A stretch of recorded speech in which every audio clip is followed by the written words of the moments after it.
mums nevajadzētu apbalvot energoefektīvāko ēku, jo visām būtu tādām jābūt. Un tas vienkārši bāzes līnija. Mēs neapbalvojam ēkas, kurām ir būvprojekti. Mūsu materiāls savā ziņā ir koks. Tiešām vienkārši darīt ar savām rokām. Tā, ka maksimāli daudz ko var. Ir viens izlasīt par to, kas tiek stāstīts par projektu, un otrs ir aiziet pašam un reflektēt, vai tās lietas reāli tur ir. Laikam atzīt vienkārši tas, ka es kā arhitekts nezinu visu. Un būvnieks nezina visu, un pašvaldība vai klients vai kāda ministrija, neviens nezina visu, un mums īstenībā visiem vajag vienam otru, lai mēs kaut ko kopā izdarītu.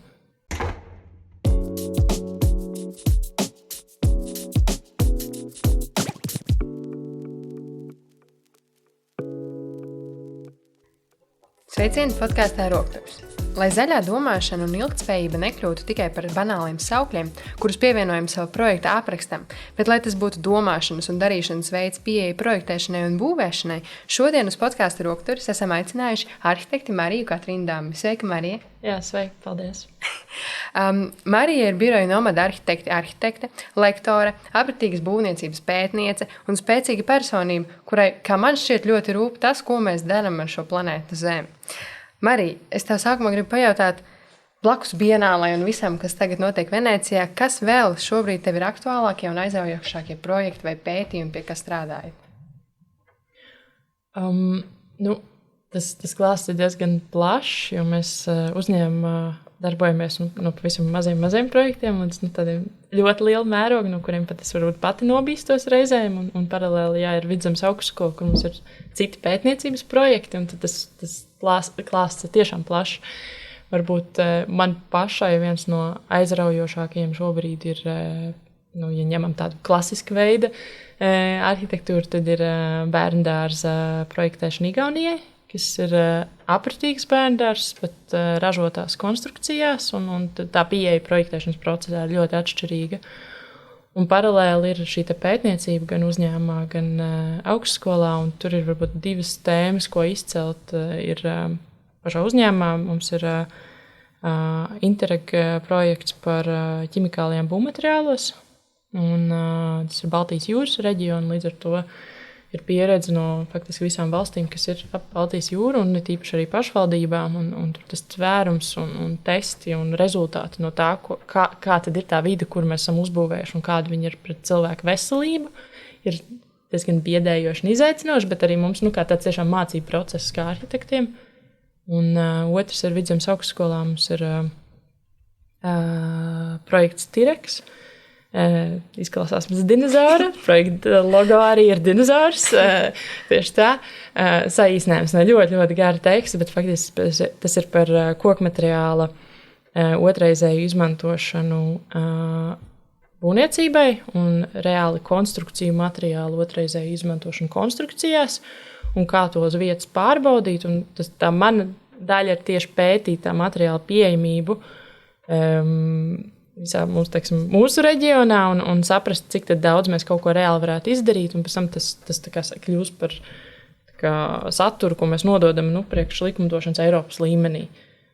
Tur ir tā sajūta, ka tas ir pietiekami svarīgs darbs, jo mēs neesam vispār kartējuši, mums statistikas nav. Tikos tur Valmierā ar būvvaldi un saprotam, ka faktiski visi dati ir vienkārši jāskanē iekšā kādam cilvēkam no arhīva, jāņem pa vienam projektam un jāraksta, un tad tā sajūta ir tāda, kā mēs tik ilgi runājam par tām tēmām, un ir jāsāk tiešām no pašas apakšas, bet tādā ziņā tas vienkārši ļoti ir interesanti, jo tad sanāk iziet cauri visiem slāņiem, to tiešām tas projekts ir jāsāk saprast, un cik tad tur tās ēkas tu var vispār uzskaitīt tādā manierē un tam līdzīgi. Tas ir diezgan interesanti. Es domāju, tie būtu tie izceļamie. Paldies. Un tu tieši mini par to, ka trūkstot datu un tā. Un tad es tā domāju, ēkas var stāvēt simtiem gadu. Ir ēkas, kas ir stāvējuši tūkstošiem gadu, bet ir arī tādas, kuras uzbūvē un drīz vien nojautas pat neizmantotas. Un tad tā aktualitāte par to būvmateriālu, saprašanu, ko ar viņiem var izdarīt, šķiet, ka tas ir svarīgi, jo tās ēkas stāv un mēs viņas jaucam un būvējam. Bet es domāju, vai ir iespējams arī mūsdienās ar mūsu redzējumu uzbūvēt ēkas, kuras mums gribas, lai paliek vēl tos simtiem gadus. Jo tagad šķiet, ka daudz ko būvē tādu, ko skaidrs, ka drīz nojauks. Jo viss mainās, arhitektūra mainās, un tie stili ir tik daudz un dažādi. Un tas, kas ir skaists pirms 10 gadiem, vairs nav skaists. Bet kā domā, kas ir tās vērtības, kas padara to arhitektūru tādu, ka mēs viņu gribam saglabāt? Es domāju, tur diezgan liela komponente ir tieši tas varbūt tāds sociālais vai vispār sabiedrības aspekts. Jo tas, vai ēkas mēs saglabājam, vai mēs izvēlamies viņus nojaukt.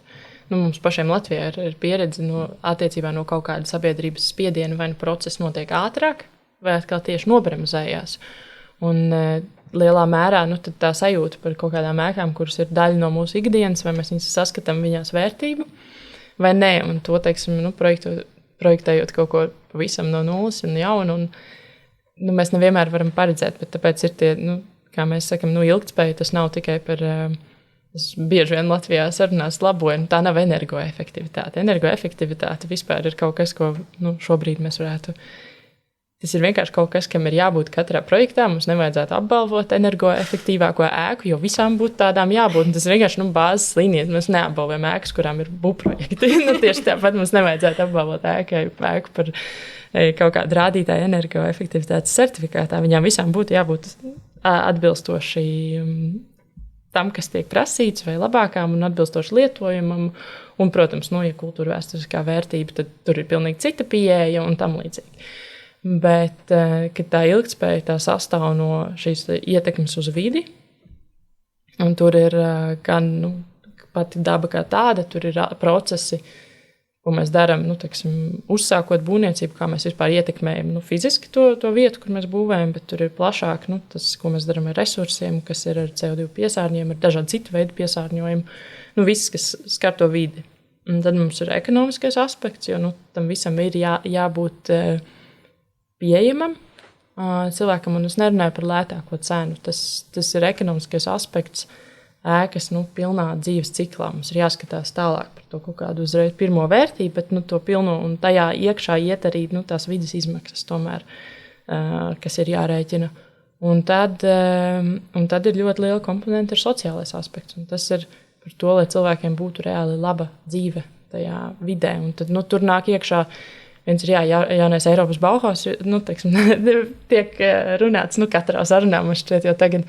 Bet es domāju, varbūt pat padziļinātāk tas, ko nozīmē kvalitatīva vide, ir Davosas deklarācija par būvkultūru, un tas apraksts, kas tad ir tā vide, kurā mēs dzīvojam, un kā viņa ar esošo, un to, ko mēs pieliekam klāt, un kā tas viss miedarbojas. Un tad mēs tuvojamies varbūt radīt kaut ko tādu, ko pēc tam nākamajām paudzēm, vai pat varbūt mūsu dzīves laikā ir vēlme saglabāt vai nē.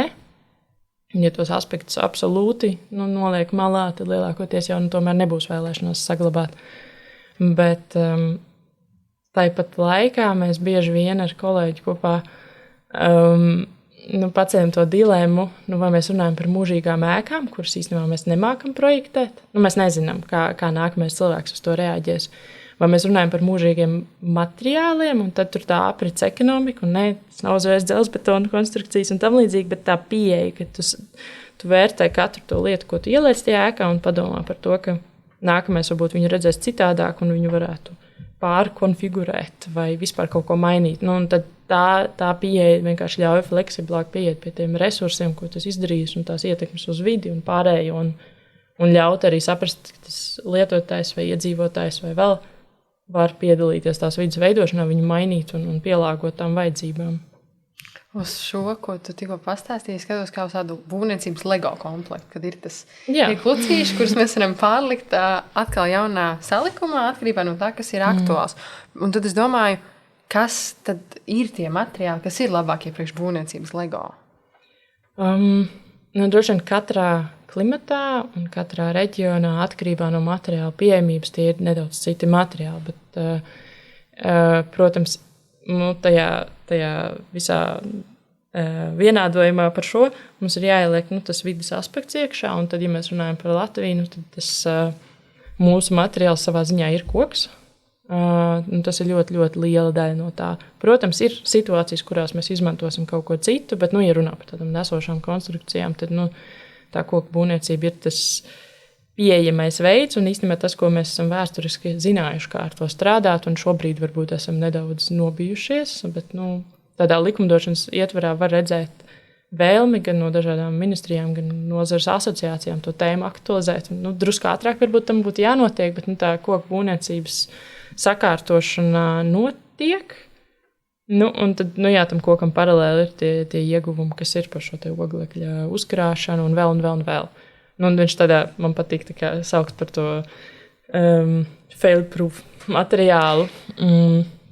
Ja tomēr nesanāk tā, kā mēs gribējām, tad viņam ir vēl citi tie plūsmu ceļi, ko mēs varam darīt ar to koku materiālu. Viņš nav uzreiz tiešā veidā atkritums. Ja bieži vien gan Latvijā tā notiek, viņš ir uzreiz atkritums, bet tādā perfektā teorijā viņam nebūtu uzreiz jākļūst par atkritumu. Un, tie varianti ir vairāk.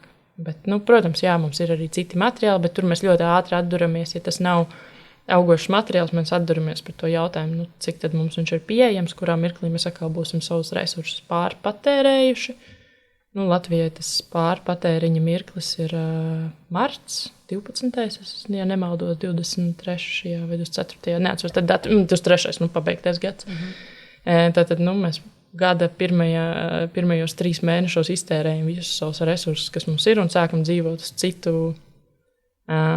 valstu un cilvēku rēķina. Līdz ar to tad es domāju, ka tas skats ir uz to augošo. Jā, mums ir kaņepe, mums ir salmi, mums ir arī zeme, ko var dažādās presētās zemes konstrukcijas un vēl. Bet, ja runā par tādu lielu mērogu un ražot un, teiksim, atbilstoši industrijas vajadzībām, tad, protams, tas ātrākais risinājums ir koks. Jā, tāda sajūta man arī bija. Un tad tu stāstīji par to sociālo aspektu, un tu stāstīji, ka jūs tagad projektējat bērndārzu. Un tad es domāju, kā tu domā, vai tas, ka tie bērni mācīsies bērndārzā, kas ir varbūt izveidots pēc šādiem principiem vadoties, vai tas palīdzēs viņiem izaugt par cilvēkiem, kuri to uzskata par vērtību? Es tā ļoti ceru. Tā ir pieeja, kuru es apguvu jau studiju laikā, maģistra studiju laikā Norvēģijā. Jo tur tiešām valsts tā pieeja ir, ka bērndārzi un skolas tiek būvēti koku konstrukcijās lielākoties. Un tā ideja ir, ka viņi uzauga tajā vidē, kur ir kvalitatīva, un viņi tālāk vēlēsies turpināt būt šādā vidē. Attiecīgi, man ir tā cerība, ka tas varētu strādāt, bet jāpaiet kādai paudzei, lai tas notiktu. Bet šajā bērndārzā ir diezgan interesanti. Tas ir ne tikai bērniem, viņš paralēli no funkcijas arī ir vietējai kopienai, tad ārpus bērndārza tam stundām. Tur ir zāle, kas var tikt izmantota gan koncertiem, gan dažādiem vietējās kopienas pasākumiem, aktivitātēm, kas vienkārši, kopienas tie pārstāvi, ko viņi tur izdomās darīt, tas ir viņu pārziņā, un, attiecīgi, tur diezgan sarežģīta tā plūsma kartēšana, lai varbūt negluži cilvēki dodas cauri tām telpām, kur bērni guļ, bet doma ir tiešām, ka tā multifunkcionalitāte un izmanto, pat ne tikai bērni, bet jau cilvēki arī, kas tur dzīvo un veidojās ar tā sajūtu, ka tas projekts, kurā tiek investēt pietiekami daudz līdzekļu, viņš kalpo plašākas sabiedrības vajadzībām. Un tad varētu teikt, ka šis projekts ir tāds, kur jūs varat izmēģināt savas, tas, kas jums ir birojiem svarīgi, es saprotu, ir tā ilgtspējība, tā domāšana par to, kā cilvēks reaģē uz to vidi, kas ir viņam pieejams, tāda arhitektūra, kas iet līdz ar cilvēku un cilvēks līdz ar viņu, un tad sanāk, ka šis projekts ir tāds, kur jūs varat pārbaudīt to savus spēkus. Protams, mēs esam no tā konkursa un sākšanas strādāt kopā ar pašvaldību, Tallinas pašvaldību pie projekta īstenošanas, būvprojekta kā tāda. Mums ir sākuma posms un lietas mēdz mainīties un tam līdzīgi, bet tajā, konceptuālajā līmenī un arī, kas bija pašā metu konkursā no pašvaldības puses dotais saturs un idejas un vēlmes, viņas diezgan ļoti labi saskanēja kopā, tāpēc arī mēs izvēlējāmies viņā piedalīties. Bet, protams, redzēs, kā tas viss attīstās, bet tā cerība ir, ka jā, mums tur ir gan šī gan ražotās konstrukcijas kokā, gan ir šī demontējumība. Tur ir arī tas beztoksiskā būvniecība, tur ir arī paredzēti testi gaisa kvalitātei tieši uz dažādu ķīmisko vielu sastāvu. Un tad tur ir jāpievērš arī padziļināt uzmanību tieši tai veselībai. Tad ir tā funkcionalitāte, kas ir gan bērni, gan vietējā kopiena, gan bērniem tomēr tādā mūsdienīgāka vide, kas nav uzreiz pilnīgi noteiktas darbības katrā zonā, bet ļaujot arī tiem bērniem pašiem atklāt kaut kādas funkcijas vai izvēlēties, ko viņi tur darīs. Un tur ir arī kultūra vēsturiskais mantojums un problēmas ar tā atjaunošanu, jo tas tika visticamākais ļaunprātīgi nodedzināts attīstīšanas periodā. Tad tur ir kā to atjaunot, kas ir prasība no viņu mantojuma puses, kā mācība nozarei, ka caur nodedzināšanu mēs nevaram atbrīvoties un jaunu vietu attīstībai atrast, un kā to darīt saskaņā ar, teiksim, autentiskuma definīciju un saprašanu, ka tur ļoti daudz, kas ir jābūvē no jauna. Un, visi šie aspekti faktiski sajiet kopā tādā delikātā formā, un es ceru, ka mums izdosies tas tēmas iznest tik tālu, ka mēs arī priecājamies pēc tam. Bet, vismaz šajā brīdī šķiet, ka tiek pievērsta pietiekama uzmanība katrai no tām pusēm. Bet šo projektu es saprotu, jūs ieguvāt, jo jūs piedalāties konkursā. Jā. Bet vispārīgi jūs birojas, jums ir viegli atrast klientu, kas iet līdz ar jūsu domāšanu, līdz ar to pasaules redzējumu, jo daudziem vienkārši vajag uzbūvēt māju, jo viņiem vajag māju. Es teiktu, man ir grūti runāt arī bieži vien par kaut kādu plašāku sabiedrības tendenci, jo mēs domāju arī, ka klausītājiem nebūs tāds brīnums no tā visa. Mēs esam diezgan skaļi savās domās par to, kas notiek būvniecībā, arhitektūrā, un lielākoties tie cilvēki, kas nonāk līdz mums, viņi to ir dzirdējuši, un viņiem tā nostāja jau ir tā kā pieņemama.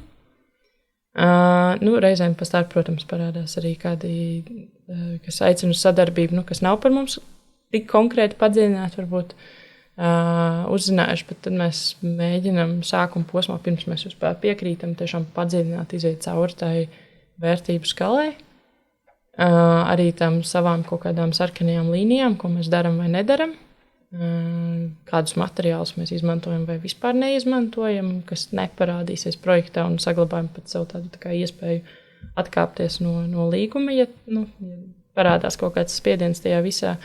Notiecīgi, tad izvērtēšana sākuma posmā diezgan padziļināta. Mums tas varbūt ir vieglāk, ja mēs esam ļoti mazs birojas. Mēs esam faktiski 2 arhitekti. Birojā 3 cilvēki, ir arī grāmatvedība. Bet 2 arhitekti un tas, darba apjoms ir tik, cik mēs spējam arī kā 2 cilvēki varbūt pacelt un izdarīt. Bet darbu mums netrūkst un bieži vien nākās, diemžēl, atteikt cilvēkiem vai runāt par pēc ilgāka laika to sadarbības sarunāšanu, ja tas der. Jā. Un tad prieks, ka ir kāds, kuram rūp, kurš izvēlas jūs, lai ietu to ceļu kopā. Un vēl es gribēju tev prasīt, saprast tos būvmateriālus. Tev noteikti nepietiek ar to, ka tu māki uzrasēt rasējumu labu, lai saprastu būvmateriālu un to, kāds viņš ir pēc tam. Kādas tev vispār ir attiecības ar darīšanu ar rokām, ar pieskaršanos tiem visiem materiāliem un sajušanu? Par rasēšanu es varu tikai pieminēt, ka man visā studiju procesā, no bakalaura līdz tagad šobrīd doktorantūrai, nevienā mirklī neviens nav mācījis, kā rasēt plānu griezumu. Vai neko no tā. Nevienā no augstākās izglītības iestādēm, katrā no valstīm, kuras esmu bijusi, nevienā tas nav ticis mācīts. Kas, manuprāt, ir diezgan interesanti, ja salīdzinu varbūt ar Latvijas izglītību un to uzsvaru uz to, kā kaut kas tiek darīts. Tam, protams, ir savi izaicinājumi, ja neviens to nekad tev tiešām nav mācījis, bet visās šajās vietās bija pieeja tieši uz to, ka svarīgākais ir saprast to materiālu un radīt projektu, vienalga, runājot par ēkām vai instalācijām vai vēl, bet radīt to savu darbu, sākot no kaut kāda tā materiāla un viņa izprašanas. Un, protams, bakalaura studiju laikā tas bija par jauniem materiāliem, maģistra studiju laikā tas jau bija par augošiem vai otrreizējiem materiāliem. Bet tā pieeja, ka tu saproti, kas tev ir pieejams, un tikai tad tu domā par to, ko tu gribi no tā radīt. Un tagad ikdienā, jā, mēs ļoti daudz ko darām paši savām rokām. Ja skatās kaut kādām instalācijām vai mazākiem projektiem, tad lielā daļā mēs pieliekam arī paši savas rokas. Tagad nesen arī pie Līvāniem rezidenču vieta Elpa. Tur arī mēs kopīgi ar vietējiem rezidences pārstāvjiem tad radot šo vietu un paši tajā visā procesā iesaistoties. Tas palīdz. Tas palīdz saprast arī varbūt tas, ko tu uzskicē un izdomā, kā tas būtu izdarāms, vai tas reāli ir izdarāms tik viegli. Liek apdomīgākam arī īstenībā pret to lielāku mērogu projektos, pret to darba spēku, kas tavu projektu realizēs. Jā, protams, nonākot bieži vien pie vienkāršākiem konstruktīviem risinājumiem. Un priekš aprits ekonomikas pašam fiziski saprast, ko nozīmē kaut ko izvilkt no atkrituma kaudzes, ko nozīmē kaut ko mēģināt demontēt no ēkas un kaut ko vispār atdalīt. Ko nozīmē projektēt ar to, ka tev ir tikai konkrēti izmēri vai formas un garumi pieejami, un tev no tā ir jāsaliek tas, ko tam vēl vienam cilvēkam no tevis vajag. Tā ir pilnīgi cita pieeja. Jā. Tas ir tā kā sākt no beigām. Jā, tā varētu teikt. Bet vispārīgi, es saprotu, no studiju procesa vienmēr tas tev ir nācis līdzi, ka ir jāsāk no tā, kas ir no tiem materiāliem, bet tad, kad tu strādā, piemēram, būvnieku komandu vai ar kādu, viņi saprot šo uzstādījumu, tas ir tā kā sabiedrībai, tas ir ok, vai tas ir kaut kas savādāks?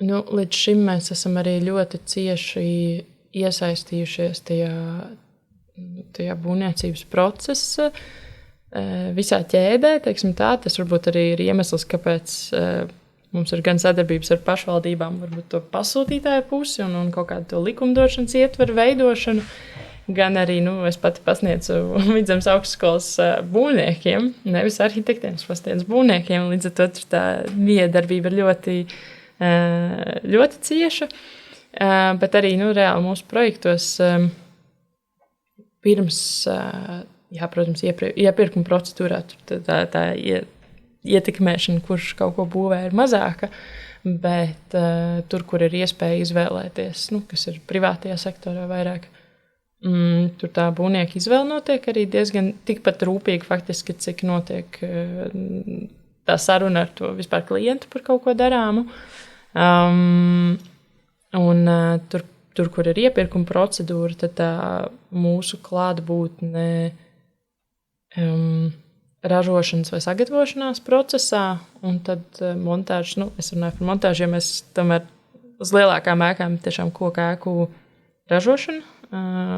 Līdz ar to būšana rūpnīcā ražošanas procesā, sadarbība tur ar ražošanas vadītājiem, ar būvdarbu vadītājiem, un tad uz vietas montāža. Montāža ir ražotām ēkām dažas dienas, līdz ar to reāli varbūt katru dienu uz vietas arī objektā, un pēc tam, tad, kad ir nobeidzošie darbi, tad periodiski, bet vairāk uztvert to, nevis kā autoru uzraudzība, bet reāla būšana, saprašana, ka tu mācies no tā, kas būvē, un viņš mācās no tevis, un abi jūs reizē attīstīties tālāk, un tu ievāc ne tikai to, tu nevis tikai uzraugi to procesu, bet tu centies sanākt dialogā un saprast arī tās lietas, ko tas izdarīs, kas ir tiešām problemātiskas vai sarežģītas, vai, un tā jēga varbūt nav vienmēr bijis. Tas vienkārši, tu bez, teiksim, iepriekšējas pieredzes tajā procesā esi uztaisījis tādu risinājumu, vai tu viņu kaut kur esi redzējis vai pats izdomājis, tā nav atšķirība, bet tam, kas viņu izpilda, tas sarada nevajadzīgas problēmas, un reizēm tas estētiskais ieguvums nav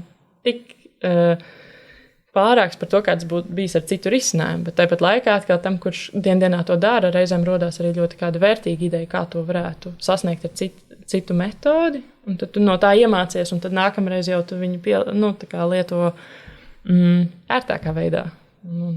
To pašu rezultātu sasniedz vienkārši ar citām metodēm, bet jau mācoties no tiem, kas to dara dienā. Laikam atzīt vienkārši tas, ka es kā arhitekts nezinu visu. Un būvnieks nezina visu, un pašvaldība vai klients vai kāda ministrija, neviens nezina visu, un mums īstenībā visiem vajag vienam otru, lai mēs kaut ko kopā izdarītu. Un es tā saprotu, ka tu tagad rakstīji doktora darbu Igaunijā, un tas ir kaut kas līdzīgs, vai ne? Par ko tu raksti? Jā, tā tēma, pavisam īsā, pilnajā virsrakstā, tas ir par būvēšanu kopā. Un arhitekta lomas pārdefinēšanu. Un tad tur ir gan ķeršanās pie arhitekta profesijas, tā kā standarta un ietveru un izglītības, kas ir tie procesi, kas tās lietas, kas tiek mācītas un kas varbūt iztrūkst šai sadarbībai. Tieši ļoti dziļi arī darbībai ar kopienu, ar cilvēkiem. Nu, ļoti daudz tas sociālais aspekts tieši iekšā. Un tam terminam, kam latviski perfektu vārdu vēl pagaidām neatrodam, kas ir commons, kas nav uzreiz kopīpašums, kā latviski to varētu tulkot. Un tad to mācīties uz vairākiem pilotu projektiem, kur mēs kā uzņēmums un arī ar augstskolu, kur mums ir projekti, vienkārši reflektēt uz tiem procesiem, kāda tur ir tā arhitekta loma, darbības un soļi, un kā tā mainās no tām vajadzībām katrā risinājumā. Un kā veicas? Ir grūti to izstrādāt? Tas ir kaut kas nebijis? Pieeja kā tāda. Protams, apzinoties, ka tie ir 4 gadi, un es esmu izvēlējusies rakstīt monogrāfiju, tad, protams, saprotams, ka tur ir pietiekami liels darba apjoms ieliekams, bet varbūt tā nedaudz zinātniskā pieeja vai tam līdzīgi tā nav sveša, jo mēs iesaistamies jau ikdienā dažādos pētniecības projektos, un tā pieeja kā tāda nav sveša. Ir ļoti atbalstošs mācību personāls un pasniedzēji, kas tiešām ļoti labi palīdz sastrukturēt tās domas un neaizplūst pārāk tālu, bet kaut kādā ietverā un pietiekami motivējoši, lai katru reizi būtu tiešām kādas idejas, kuras pierakstīt un salikt. Un šobrīd man ļoti, ļoti patīk, reizēm vienīgi sajūta, ka gribētos, ka būtu vairāk laika tam visam, jo turpinu savu ikdienas darbu, neskatoties uz šo, bet pagaidām tas viss ir ļoti aizraujoši un interesanti un liek pašam nobremzēt un paskatīties uz tām lietām, ko mēs darām, tā kā vēlreiz no malas, kas arī, es domāju, noderīgi ir ikdienas arhitekta praksē. Foldrakstā es lasīju, ka tava foršā fīča ir rozā Makita Urbis. Jā. un tad es iedomājos par to, kā tu saki, ka jums ir svarīgi būt klātesošiem, ka tie būvnieki būvē un tā, un ka tev pašai patīk darboties ar rokām.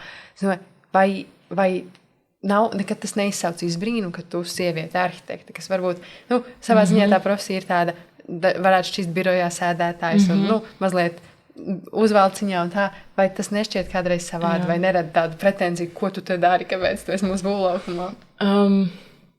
Ir bijušas, protams, ir bijušas arī nepatīkamas situācijas, ir bijušas patīkamas situācijas, ir bijušas, kur man ir jāskaidrojas, tas viss, laikam, piedara, diemžēl, pie lietas, bet, šobrīd jau, tas varbūt tajos pašos pirmajos gados, kad es centos ielausties, un man tās kaut kādas bāzes zināšanas, godīgi nebija daudzās tēmās, tad ir grūtāk, bet tad jau ar katru projektu, jo vairāk tu kaut ko esi iemācījies no iepriekšējiem, tu vari uzreiz iesaistīties diskusijā un reflektēt un komentēt, un tad tā otra puse tomēr parasti ir pietiekami atvērta un saprot, ka tu vari kaut ko pienest vairāk, tu vari kaut ko pienest vairāk ārpus rasējuma iedošanas man, un mēs varam jau sarunāties, un ka es neesmu te, lai tiešām bezmaz dusmotos par to, ka kaut kas ir izdarīts nepareizi, bet tieši otrādi, lai saprastu, kā man pielāgoties, lai būtu ērtāk. Un tad jau tāda diskusija, un tad ir diezgan patīkams tās pieredzes.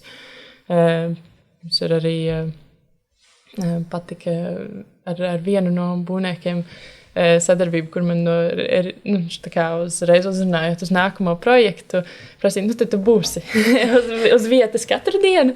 Es no sākuma apmūsu, viņš saka, mums ļoti patika, mēs gribētu kurēt. Tad mums ir tie kaut kādi projekti, kur tiešām ir darīts kopā, neskatoties kā to mūsu lomu kā arhitekta. Man ir arī būvnieks, bet kaut kādi tie soļi, kas tiek vienkārši kopā darīti. Un ir diezgan patīkams tas process. Protams, es nesaku, ka es māku visas montāžas procesus labāk nekā būvnieks. Protams, nē, bet vienkārši tā nedaudz iesaistīšanās palīdz man mācīties un saprast to procesu vairāk. Un tad tev ir tā izpratne, un tad jūs varat kopā viens otru papildināt. Jā. Un par to izpratni runājot, es tā zinu, ka tu strādā tātad jaunās būvniecības skolā, kas ir Vidzemes augstskolas tāda struktūra vienība programma, un tu darbojies tur ar studentiem. Un es domāju, tev ar tiem studentiem, tu arī mēģini ar viņiem tādu pieeju, ka jūs visi esat vienā līmenī un ka tu viņus papildini un tu no viņiem kaut ko iegūsti. Kādas ir tās jūsu attiecības, ko jūs veidojat? Jā, pilnīgi noteikti. Es domāju, tas ir vispār varbūt raksturīgs Vidzemes augstskolai, arī ne tikai ar studentiem pieejā, bet starp kolēģiem, pētniekiem, arī industrija pie mums atnāk kaut ko runāt, ka mēs tiešām esam ļoti, ļoti atvērti un visus uztveram savā ziņā vienā līmenī ar sevi un neskatāmies, kurš ir augstāk, kurš ir zemāk. Un tas ir diezgan patīkami, un tas arī atspoguļas tajā darbā ar studentiem. Tad es saprotu, ka tie ir būvniecības studenti, līdz ar to viņu ekspertīzi viņi bieži vien, ne visi, bet liela daļa nāk jau no būvniecības nozares. Līdz ar to tas, ko es viņiem varu par būvniecību izstāstīt, reizēm ir mazāk nekā viņi var man izstāstīt. Bet es viņiem varu pienest pāris skatu punktus, kā viņi paši savu procesu var analizēt, vai pārdomāt, vai arī reflektēt, ka tā ir tā teorija un būvniecībā notiek citādi. Mums ļoti bieži ir tās diskusijas par to, ka izklausās jau viss forši, bet nevar to izdarīt. Un, es tādā ziņā, tas var būt diezgan mulsinoši mācību spēkam, ka tu gribi, lai kaut kas mainās, un tev studenti saka, ka to nevar izdarīt. Bet tāpat laikā, manuprāt, tas diezgan vērtīgi, lai es atkal arī saprastu, es jau arī ar vienu kāju augstskolā, ar otru nozarē. Un tad mums ir jāmaina arī projektēt, jo ir projektētājs, un tad ir būvnieks, un tas nozīmē, ka ja būvnieks man saka, viņš kaut ko nevar izdarīt, tas nozīmē visticamākais, ka vai projektētājs vai pasūtītājs kaut ko jau nebija no tā visu paredzējis, pārdomājis vai tam līdzīgi. Un tad tas liek saprast, kur tad tālāk ķerties klāt, kuras lietas nav sakārtotas vai kuras uz papīra ir sakārtotas un būvlaukumā notiek pilnīgi citādāk, vai kurām netiek pievērsta adekvāta uzmanība. Tad tas tiešām liek daudz mācīties, un es parasti studentiem arī saku, ka es mācos tāpat kā viņi, un mēs esam visi kopā tajā procesā. Un kā tu vispār izlēmi, ka tev ir svarīgi mācīt? Kā tev ir svarīgi strādāt augstskolā ar studentiem? Tur ir diezgan konkrēts stāsts, ko es laikam padziļināti šobrīd nestāstīšu, bet es diezgan dabīgi laikam vienkārši tajā procesā ieratēju. Man uzaicināja augstskolā pievienoties un pamēģināt. Un pēc tam pirmajām pāris lekcijām sapratu, ka tas process ir ļoti apbalvojošs savā ziņā, ka tev ir ļoti patīkami vienkārši dzirdēt, ka tās tēmas tiek diskutētas un pārunātas, un tās lietas, par kurām tu domā, viņas izcirkulē kaut kādā tēma lokā, viņas mainās, bet viņas aiziet tālāk. Viņas pavairojas. Tas nav tā, ka tu esi viens cilvēks, tu uzreiz sadarbojies, uzreiz jau ar plašāku loku, un tās ir daudz vairākas ietekmes punkti, bet vienkārši iespējas kaut kur pienest tās pārmaiņas. Citādi tikai savā arhitekta caur savu vienu projektu kaut ko centies darīt, tas daudz mazāk iespēja kaut ko izmainīt nozarē, nekā, ja tu runā jau ar 10, 15 un vēl vairāk cilvēkiem. Tā. Tāds viļņa efekts. Jā. Tu uzsāc un tad aiziet. Un vēl par to mācīšanu un skološanu. Tagad tu pati arī mācies. Doktorantūra arī ir savā ziņā mācību process. Un vispār, vai tu jūti, ka tajā izglītības jomā var ieviļņot, var iekustināt, ka tas ir rīks un ka, ka tu neesi vienīgā, kas tur tā viļņo, bet ir arī citi profesori, kuriem tagad tas ir svarīgi, ka tā ir tāda kā kustība. Jā, es domāju, ka pilnīgi noteikti var ieviļņot. Vienkārši mēs esam varbūt pieraduši, mums ir šī prasība atsaukties uz dažādiem profesiju standartiem un stratēģijām, kas ir nozarei un vēl. Un mēs aizmirstam reizēm, ka ir tas pienesums, mums jau nav jāatlasa vārds vārdā lietas, un mēs varam viņas izstāstīt, un mēs varam par viņām komentēt un reflektēt arī, pamācot tās tēmas, kas mums ir jāizstāsta, bet mēs varam arī pie viņām izstāstīt klāt tās lietas, kas mums liekas problemātiskas vai citādi risināmas. Un caur to radīt arī to efektu. Līdz ar to ir tas pamata ietvers, kuru mēs pasniedzam, un tad ir tās tēmas, ar kurām mēs viņu apaudzējam, lai veidot to kā pietiekami interesantu stāstu. Mēs ar studentiem projektēšanas, būvniecības studentiem projektēšanas kursā mēs mācāmies par dizaina demontāžai principiem, par dzīves cikla aprēķiniem un tam līdzīgi. Mēs izējam tam ļoti padziļināti cauri. Kas ir viņiem, ja skatās, tas ir pavisam nedaudz vajadzīgs tajā viņu profesijas tādā tvērumā, bet realitātē, tad, kad viņiem ir jāizvēlās starp vienu otru materiālu vai vienu otru savienojumu veidu, tad bieži vien tā izvēle beigās nonāk tajā būvnieka rokās. Un īstenībā tā pieeja, kas šķiet, tas varbūt tikai arhitektam būtu jāmāc, īstenībā viņi ir jāsaprot arī būvniekam un jāspēj arī varbūt būvniekam kādreiz reflektēt pretī arhitektam, ja kaut kas ir pret tām vispārējām ilgtspējas prasībām un īstenībā ieteikt uz otru pusi. Un tad mēs cenšamies radīt tos studentus, kas gatavi mainīt nozari vai vismaz kaut kādā veidā piedāvāt arī paši tos risinājumus un sajusties, ka viņi to var darīt un viņi var diskutēt un ka viņos kāds arī ieklausīsies. Un es domāju, ka to pilnīgi noteikti var tajā mācību vidē darīt. Vienkārši varbūt tas nav darīts tik skaļi vai daudz, bet es domāju, ja mēs visu to darītu katrā no augstākās izglītības iestādēm, tad mēs varētu tās pārmaiņas diezgan ātri, jo mēs paskatāmies, cik studenti absolvē katru gadu, un ja katrs no viņiem justos kā daļa no lielākas puzles un saprašanas, ka tu neesi mazs piliens jūrā, bet tu esi tas, kurš var radīt pārmaiņas un tīkloties ar pārējiem un darīt lietas kopā, tad jau tie ir simtiem cilvēku, kuri katru gadu nāk nozarē, un tās izmaiņas varētu notikt daudz ātrāk. Tad cerams, ka vairāk tādas apziņas mums. Un tad vispār par to apziņu. Gatavoties sarunai, es lasīju tavu interviju laikrakstā Diena 22. gadā. Un tur tu minēji, ka Latvijas arhitektūras telpā trūkst pragmatiska skatījuma uz ēkām no ilgtspējas viedokļa, skata ar perspektīvu nākotnē. Un tad es gribēju tev jautāt, vai pēc šiem 2,5 gadiem, vai ir kaut kas jau mainījies? Vai tu jūti, ka nozare vairāk runā, nozare mainās? Vairāk runā, jā. Vai dara, nē.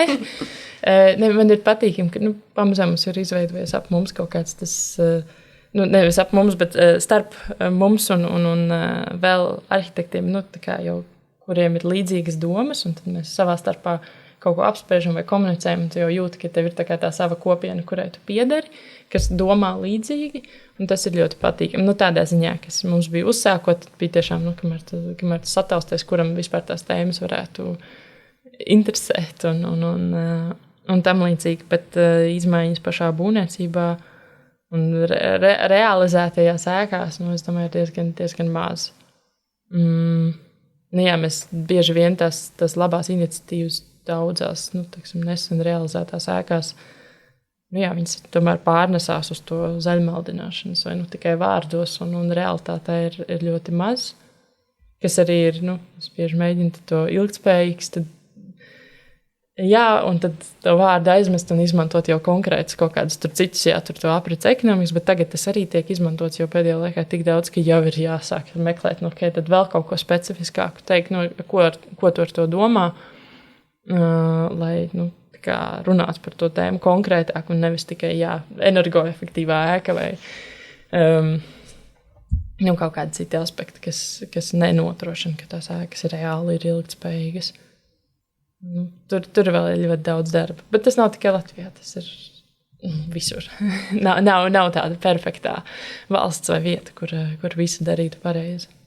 Bet ja nav perfektā, tad laikam tas, ko tu daudzreiz minēji par to kopā sēdēšanu un mācīšanos vienam no otra, ir tas risinājums uz to, lai mēs kļūtu visi gudrāki savā starpā. Tad mums vajag atvērt mūsu acis un ausis un uzklausīt. Bet, piemēram, students, mēs esam studenti un ir mazliet grūti dzirdēt visu tik daudz, un tas ir tik daudz, un ja tas viss gulstas uz mūsu pleciem, kur it kā jau studenti, un tā ir pilna ikdiena, un tā, kas ir tavuprāt tas, ar ko sākt mainīt to savu skatījumu, kur tverties pēc tās informācijas, lai tu saproti, es varu kaut ko mainīt. Piemēram, es kā arhitektūras students, kā man sākt domāt, kur man iedvesmoties, lai es sāktu domāt citā virzienā? Laikam viens no tādiem pavisam svarīgākajiem, es teiktu, jebkuram arhitektūras studentam ir tomēr piedalīties darbnīcās, cik daudz ir iespējas. Tiešām vienkārši darīt ar savām rokām. Tā, ka maksimāli daudz, ko var. Vienalga, vai tas ir workshops, vai tas ir savās mājās kaut ko darīt, vai vēl, pilnīgi vienalga, bet vienkārši cik tu spēj ar savām rokām lietas darīt. Tas jau būs tā kā ļoti, ļoti vērtīgi. Mēs esam saskārušies arī dažādos vieslekciju formātā un tā, kad tomēr mēs lekcijās atgriežamies pie tā stāstīt, kam kāda skrūve ir izmantojama. Un tad loģiski, tad, ja mums ir jārunā par tik bāzes lietām, cik tad mēs tālāk varam aiziet. Tad tās lietas ir tās, ko paši mēs varētu izmēģināt, saprast un tam līdzīgi. Un tad nākamais, ir lasīt, laikam, un klausīties diezgan daudz un apmeklēt vietas. Protams, tas ir katra iespējas, un ne visi var ceļot riņķī apkārt un tam līdzīgi. Tas ir pilnīgi saprotams. Bet arī tepat uz vietas uzbūvētās ēkas ir viens izlasīt par to, kas tiek stāstīts par projektu, un otrs ir aiziet pašam un reflektēt, vai tās lietas reāli tur ir, vai tās sajūtas tur reāli ir, un tur nav starpība, vai to izdara Dānijā, vai tepat Rīgā, vai Liepājā, vai Valmierā, vai vēl, bet vienkārši tajās vietās aiziet un saprast, cik tad ļoti tas no tās idejas līdz tā realizācijai, un kas ir tās lietas. Un tad pie tā lasītā ir viens ir arhitektūras grāmatas un dažādi citas šīs tēmas, bet arī diezgan daudz, laikam, zinātniskie raksti un vienkārši iemācīties lasīt arī, jo grāmata top savā ziņā ilgākā procesā, un tas ir apkopojums jau par lietām, un faktiski tajā mirklī, kad viņi tiek publicēta, tās tēmas pētniecībā ir aizgājušas jau pavisam tālāk. Grāmatas ir vērtīgas, lai tu dabūtu to kopskatu, bet lai saprastu tajā mirklī, kur tā tava nozara vai citas saistītās nozares atrodas tajā mirklī, tad ir dažādi pētījumi, kas ir ļoti fokusēti uz vienu tēmu, bet viņi ir publicēti tikko, un tad lasi to, un tad saproti, uz ko tur atsaucās, un tas ļoti, ļoti nesanais, jo tas man bija tāds, varbūt, galvenais izaicinājums, kad es domāju par doktorantūru, par tēmas izvēli. Protams, ikdienā, aprits ekonomika tur strādāja, bet tās tēmas mainās tik šausmīgi ātri. Es mēģināju vairākas reizes uzsākt to tēmas iepazīstināšanu un skatu punktu tieši no aprits ekonomikas, un sapratu, kamēr es to rakstu, paiet, tur mēnesis 2. Un tā tēma ir kaut kādā vietā jau ir atrasināta vai jau pārveidojusies, un es vienkārši nespēju nodefinēt to, tādā tvērumā, lai tas būtu svarīgi pēc tam 4 gadiem. Protams, tā tēma var pielāgoties darbam attīstoties, bet to kaut kādu konceptu ir faktiski pat neiespējami. Tā aprits ekonomika vienkārši ir kaut kas, kas ir fragments no tā, bet viņu es pielāgošu tajā mirklī, tajā apjomā, kāda viņa tur pienāks ar to attīstības stadiju. Un tad es domāju, tas zinātniskais aspekts ir ļoti, ļoti svarīgs, jo tās lietas attīstās ātri, un mēs vienkārši bieži vien viņas neatspoguļojam nozarē. Kaut kādas lietas nenonāk nozarē, bet ja mēs visi par viņiem mācītos, mēs varētu viņiem palīdzēt nonākt ātrāk nozarē. Jā. Tad sekot līdz tam, kas ir viskarstākais, visaktuālākais jomā. Un vēl es tev gribēju pajautāt, es zinu, ka jūs tagad strādājat pie Venecijas bienāles. Es tev neizjautāšu, bet es tikai gribēju pajautāt, vai tur jums arī izdodas, jūs tur esat plašāka arhitektu komanda, vai jums tur arī izdodas sekot līdzi tai vērtībai par to, ka tas, ko jūs tur uztaisīsiet, pēc tam varēs tikt izjauts, pārtaisīts. Jo tomēr bienāle tas ir īslaicīgi, tas ir pāris mēneši, kad viss tur stāv, viss valsts atved savus stāstus un savu vīziju, un tad kas notiek ar tām lietām pēc tam? Mums ir paveicies, ka mēs arhitektūras bienālē esam kopā ar sampling arhitektiem, ar kuriem mums, tā vērtību skala un domāšana diezgan labi sakrīt. Protams, katram savā interpretācijā, bet ļoti labi, es domāju, neizvēlās, jo cilvēki taisīt konkursus ar tiem, kuriem nesakrīt domas kaut kādā mērā. Tādā ziņā, tāpēc mēs esam diezgan priecīgi par to visu procesu. Bet tas bija viens no konkursu uzstādījumiem, ka ir jāpiedāvā ideja par to, kas notiek ar to izstādi pēc tam. Un mūsu tēmai ir diezgan daudz formātu, kā viņu pēc tam vēl pārinterpretēt un tam līdzīgi. Un mēs diezgan daudz par to domājam, un tas atspēlējās kaut kādu materiālu izvēlē un informācijas attēlošanā, ar kuru mēs vēl strādājam, bet doma par to, ka tas var atrasties Venēcijā, bet tas var atrasties pēc tam citur un citā konfigurācijā vai tādā pašā. Tas ir atvērta diskusija, bet tā tēma mums nepazūd no mūsu diskusijām. Tā, ka mēs kaut ko novienojamies, tad nāk šis te aspekts un tad reizēm ir kaut kas tomēr citādi. Tā tēma ir, bet tad mēs jūtam tā ne tikai mums, bet arī sampling pusē arī svarīga. Lieliski. Man prieks, ka jūs varat paturēt tās vērtības un viņas var nepazust. Tas, ka jūs tomēr velkat līdzi un darat to, ko jūs stāstat, ka jūs darat. Jūs ejat roku rokā ar saviem stāstiem. Un es tev gribu pajautāt tādu noslēdzošo jautājumu, mūsu epizodē, jo mēs daudz ko apspriedām, un paldies tev liels. Un es gribu pajautāt, kas tev ir arhitektūra?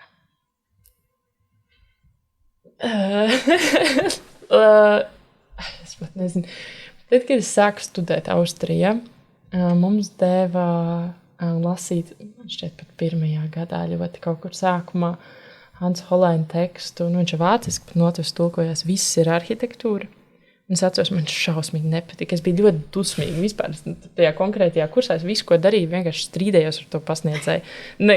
Mums katra reize bija konflikts, un vienkārši tas negāja uz priekšu. Es vēl joprojām neteiktu, ka viss ir arhitektūra, bet tagad, reflektējot atpakaļ, varbūt nevis viss ir arhitektūra, bet ļoti daudz, kur ir kaut kāds fragments no arhitektūras. Un, arhitektūra nebeidzās tur, kur beidzās ēkas siena. Viņa nebeidzās uz papīra. Man patīk arī teikt, katra līnija, tā kā mēs viņu uzvelkam, vienalga digitāli vai fiziski skicē, viņai ir tik daudz aspektu. Tā viena līnija, viņa ir saistība ar materiālu, viņa ir saistība ar kaut kādu telpas vai vietas sadalīšanu vai apvienošanu. Viņa ir saistība ar to, tad vēl visu kā likumdošanas ietvaru, kam viņai ir jāatbilst un vēl. Un tur ir tik šausmīgi daudz tie slāņi, kas ietekmē, un tad paliek jau grūti teikt, kas tad ir tā arhitektūra. Viņa ir kaut kas ļoti daudz, un tas vairāk ir varbūt pieeja un domāšanas forma par lietām, ideālā gadījumā. Kas aptver to plašāko klāstu, tad tieši tos daudzos aspektus un slāņus, lai kaut ko spētu vai paskaidrot kā procesu, vai radīt reizēm no jauna, vai reizēm tieši izvēlēties neradīt no jauna. Tā es varbūt to skaidrotu.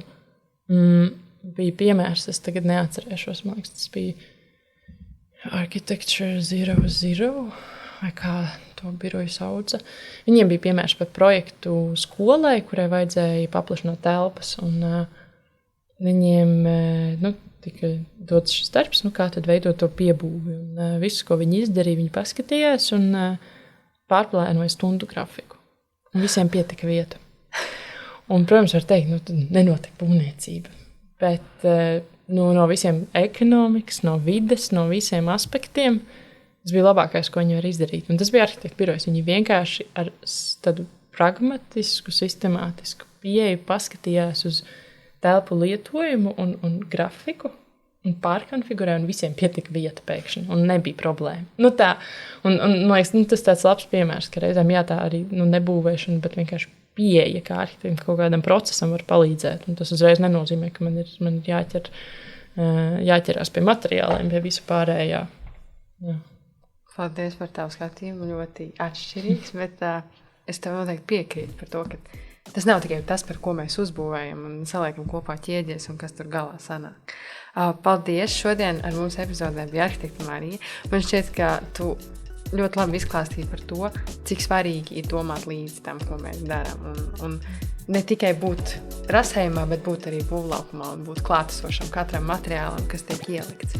Paldies jums arī klausītāji, uz tikšanos citās epizodēs.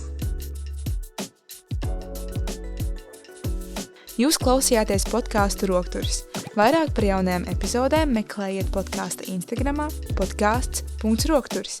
Podkāstu veido Alise Grebeņuka, Elizabete Dreimane, Artūrs Dāvids Bieziņš, Marija Ozola, Dominiks Cipkins un Toms Martins Šaķis.